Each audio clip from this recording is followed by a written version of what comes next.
గట్టిగా సీనియర్ విశ్లేషకులు జయరాం గారితో మాట్లాడదాం. జయరాం గారు, రాష్ట్రంలో ఒకళ్ళ మీద ఒకళ్ళు ఇటు అధికార ప్రతిపక్ష నాయకులు విమర్శలు, ఆరోపణలు, ప్రత్యారోపణలు వీటితోనే కాలయాపన చేస్తూ ఉన్నారు. కానీ అసలు రైతుల ప్రాబ్లం ఏంటి, దీనికి సొల్యూషన్ ఏంటి అనే దిశగా ఇటు ప్రభుత్వం కావచ్చు, అటు ప్రతిపక్షం నుంచి సూచనలు కావచ్చు. ప్రతిపక్షం సూచనలు చేస్తే చూసాం మనం, Kaleshwaram Kannepalli pump house motor on చేయండి, రైతుల కష్టాలు పోతాయి, ఎల్లినే కరువు పరిస్థితుల్లో ఇది ఒకటే మార్గం అని వాళ్ళు అంటుంటే, లేదు అలా చేయడం వల్ల భద్రాచలంతో సహా కొన్ని గ్రామాలన్నీ కూడా ముంపుకు గురయ్యేటువంటి అవకాశం ఉంది, అది చాలా డ్యామేజ్ చేస్తుందని వాళ్ళు చెప్తున్నారు.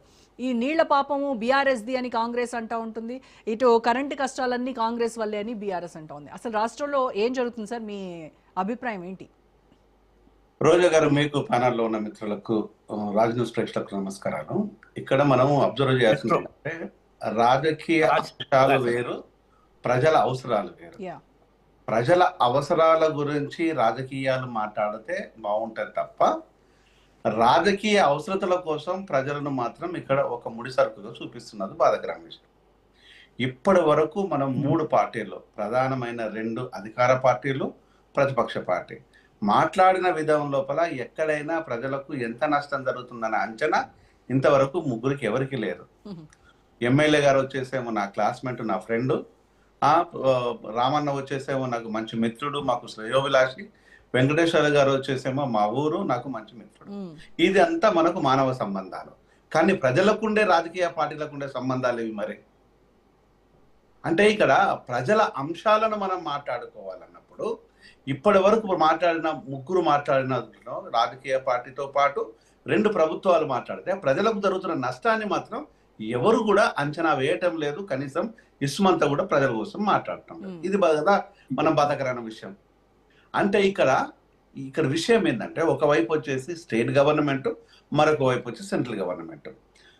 మీరు 2 ప్రభుత్వాల్లో ఉన్నప్పుడు ఒకవేళ కనుక బీఆర్ఎస్ఏ తప్పు చేసినట్టు అయితే, మీరు ఒకవైపు వచ్చేసి నేషనల్ డ్యామ్ సేఫ్టీ అథారిటీ మీకు ఇచ్చిన సూచనలు ఏవైతే ఉన్నాయో దాన్ని ఇంప్లిమెంట్ చేయమని ఇప్పటి వరకు భారత ప్రభుత్వము రాష్ట్ర ప్రభుత్వానికి ఎలాంటి అజమాయిషీ చేయలేదు, సజెషన్ ఇవ్వలేదు ఈ రోజు వరకు కూడా.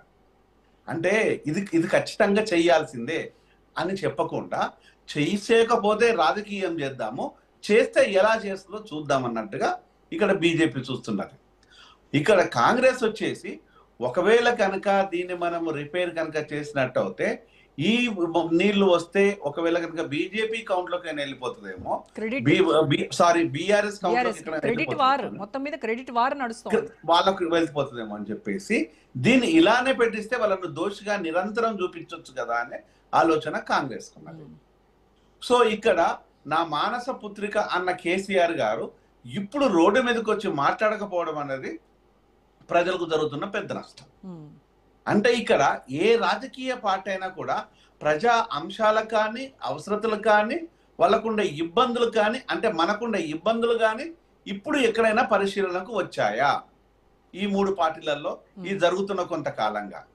అంటే ఇక్కడ మాటల గారడి, ప్రాంతాల గారడి చేస్తున్నారు తప్పితే ప్రజల అంశాలను ఎవరు కూడా ముందు పెట్టడం లేదు. దాని గురించి చర్చే జరుగుతలేదు.